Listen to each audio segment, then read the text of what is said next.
being planned. People have been warned to avoid the whole travel network. Thousands of members of the Rail, Maritime and Transport Union, the RMT, are staging a 24-hour walkout because of a dispute over jobs and pensions. Joining me now is the great Simon Calder, travel journalist, broadcaster, and a good mate of mine as well. Is chaos overcooking it? I don't think it is, Simon. No, certainly not. I mean, I've been out and about in London this weekend. It's been a wonderful atmosphere, Alistair, as you can imagine, of course, and so many people who've travelled to the capital from other parts of the UK, and they are, of course, extremely welcome, and it's been a delight to meet many of them and talk to them. However, I would urge them to get out of town tonight if you possibly can, because the Transport for London, which runs the tube network, is basically saying do not travel. That's the latest warning we have seen from them. Yeah, a 24-hour strike by 4,000 members of the RMT union in that dispute. The union says that Transport for London wants to push through 600 job losses, and the union bosses have said, hang on, London, big financial centre, banks making a huge profit, just have a windfall tax on those, and that will allow you to run the tube network properly.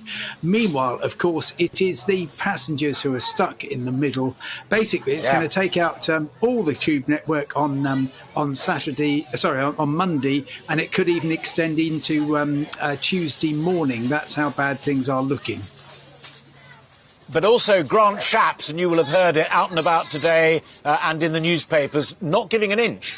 The Transport Secretary not giving an inch.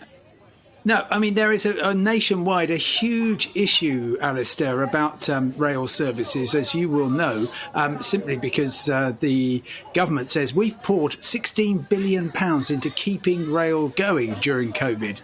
And the unions are saying, yeah, we know our people were in the front line. The unions, I've never seen them this militant for several decades. They are threatening what they call the biggest national rail strike since the 1990s. And they are looking for assurances that nobody's going to lose their job against their will. They want confirmation that no working practices will change, and they also want pay increases in line with inflation. And you can imagine with rail ridership far lower than it was, that's not the sort of thing that the government, in particular Grant Shapps, is going to comply with.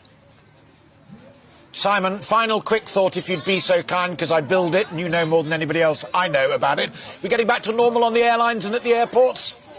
It's getting worse. I'm so sorry, Alistair. We've seen well over 100 cancellations today, a similar number yesterday. Increasingly many British families stranded at the end of half-term, desperate, of course, to get back to school. Some have got exams, get back to work, and they are finding wholesale cancellations worst affected. Simon, easy forgive me.